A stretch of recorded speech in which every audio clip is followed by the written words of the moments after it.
Do you ever wonder what you get out of giving freely in recovery? In this episode, we'll share why giving freely can change your life and help shape your recovery journey.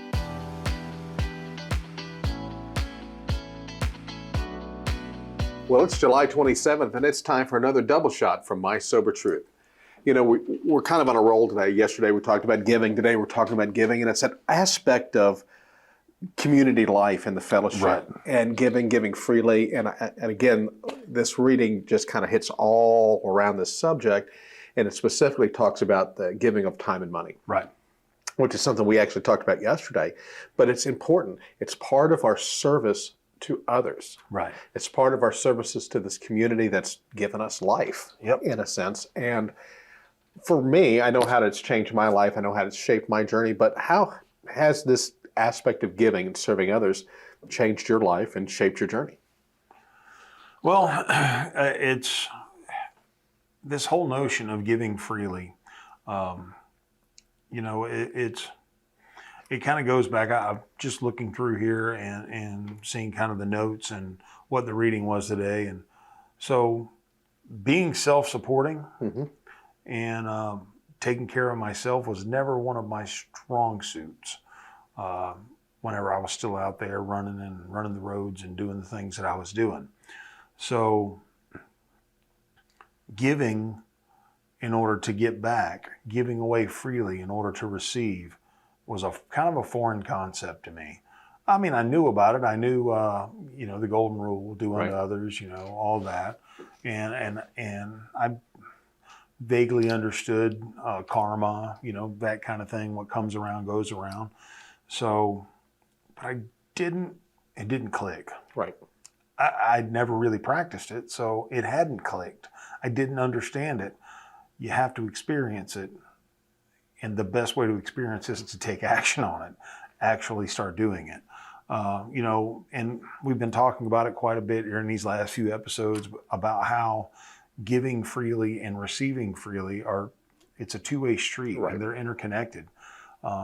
Not only do I want to make sure to give freely of myself and my time, money, if that's the case, whatever it is, give of my story, give of what I have to offer. Not only do I want to do that, I want to allow other people the chance to experience that same joy that I get and receive freely. So that's tough for a guy who was raised up to take care of himself. I didn't do it very well, but that is how I was raised, and that was what was imprinted in my mind. So I had to kind of redo some of that. You start to give and receive, for me, it just starts becoming very apparent what a blessing, a privilege that it is. Right. For lack of a better way to put it, to be doing God's work. Right. Because I do believe that higher power, the great being, God, that entity, that spirit manifests itself in people who are helping others. I agree. And, the thing, I've said it on the show before, but that my sponsor used to always say, every time I looked to God and asked for God's help, God showed up dressed like another alcoholic. That help that you were getting when you asked for God, man, it's God manifesting itself, manifesting Himself, however you want to put it, and putting it out there for you to be able to receive it. If you're closed off, you're not going to receive it. Absolutely. So, and the other side, if you're close-fisted and you're not giving, you're not going to receive it. There's that whole aspect of sowing and reaping, and so if you sow generously, you're going to reap generously. And sometimes just the act of giving, what you're getting back is that opportunity to serve, and that fulfillment and that peace and purpose that comes when you give, whether it's your resources or your time. Well, and we've talked about the group lately and how the group, we talked recently on an episode about kind of that group peer pressure and all that.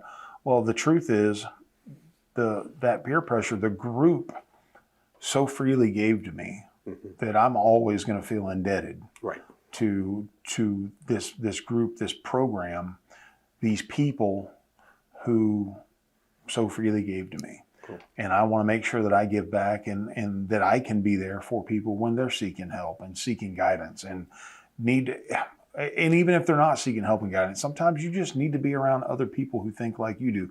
There's a lot of negative in the world. Right. There's a reason why when we're doing good, we get drawn to these groups of people who are also trying to do good. Exactly. So, we could talk about this subject of serving others for hours, and I know we're going to talk about it again very soon. And so as we wrap up, I'm going to pose this question to our viewers. Guys, tell us this. How has giving freely in recovery changed your life, and how has it shaped your journey in recovery? Take a few minutes to answer the question and put your answers down in the comments section below. We can't wait to read what you have to say in this subject. And for My Sober Truth, I'm Mark. Hey, and I'm Sean. And here's hoping that today you stay drunk with success. Love y'all. Hey folks, thanks for watching. If you're thirsty for another round, then belly on up to mysobertruth.com and click on the double shot button today. There you'll find the encouragement, inspiration, and support that'll help you stay clean, on track, and prospering in every area of your life. Take a moment to subscribe to this channel, and if you got a minute, stick around. Let's watch another video together.